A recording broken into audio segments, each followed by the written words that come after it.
Magandang umaga mula sa Pag-asa Weather Forecasting Center. Ito ang ating update sa magiging tayo ng panahon sa susunod na 24 oras. Wala pa rin tayong binabantayang low pressure area o anumang sama ng panahon sa loob at labas ng ating Philippine Area of Responsibility na maaring maging bagyo sa mga susunod na araw.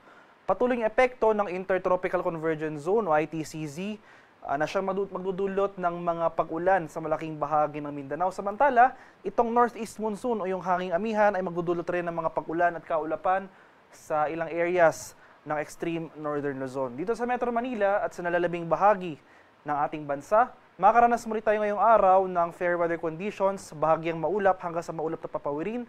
Sasamahan yan ng mga isolated rain showers or thunderstorms, kadalasan sa hapon hanggang sa gabi.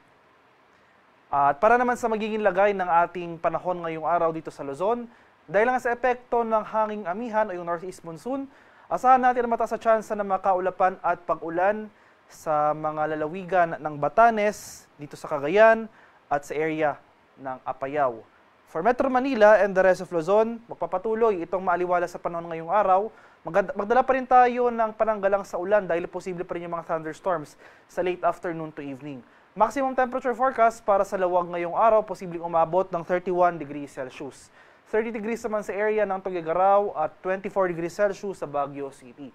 Maximum temperature forecast para sa Metro Manila ngayong araw, posibleng umabot ng 32 degrees Celsius. 32 degrees rin dito sa area ng Legazpi at 30 degrees Celsius sa bahagi ng Tagaytay. Sa mga areas naman ng Palawan, Visayas at sa Mindanao, itong ITCZ magdudulot ng mga kaulapan at mga kalat-kalat na pag-ulan, pakulog at pagkilat sa malaking bahagi ng Mindanao. Ngayon pa lamang, itong southern portion ng Mindanao nakakaranas na ng mga pag-ulan. Asahan natin na mas marami pa yung mga lugar na uulanin pagsapit ng hapon hanggang sa gabi. Kaya maganda tayo sa mga posibleng banta ng pagbaha at pagguho ng lupa, lalong-lalo na kung tuloy-tuloy ang pag-ulan na ating mararanasan sa malaking bahagi ng Mindanao.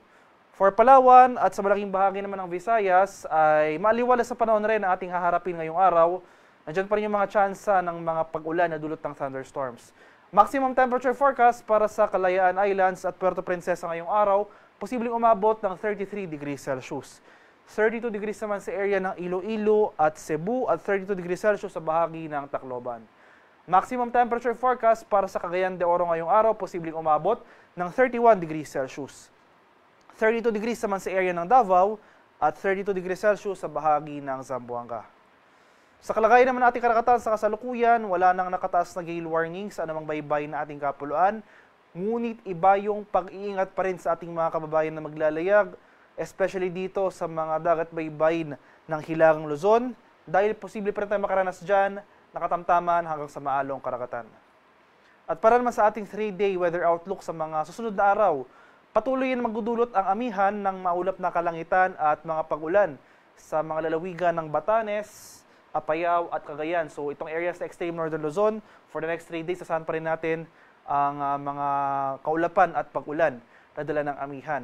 And starting on Thursday, inaasahan natin ang panibagong bugso o surge ng northeast monsoon. So malaking bahagi ng Hilagang Luzon, maapektuhan na ng hanging amihan. Asahan natin na bababa yung thunderstorm activity, at so mababawasan yung mga malalakas sa pag-ulan na dala ng thunderstorms.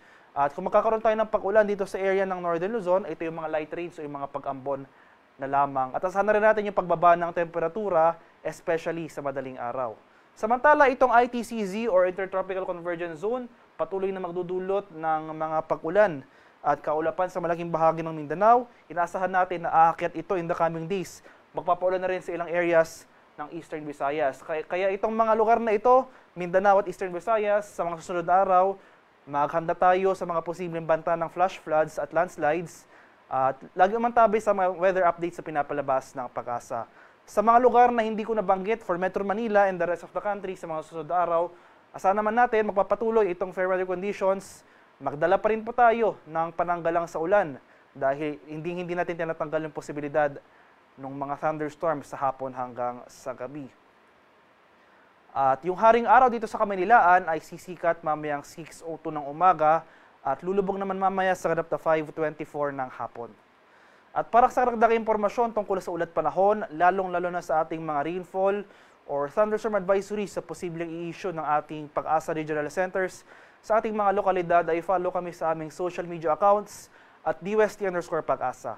Mag-subscribe na rin kayo sa aming YouTube channel sa DUST Pag-asa Weather Report at palaging bisitahin ang aming official website sa pag-asa.dust.gov.ph.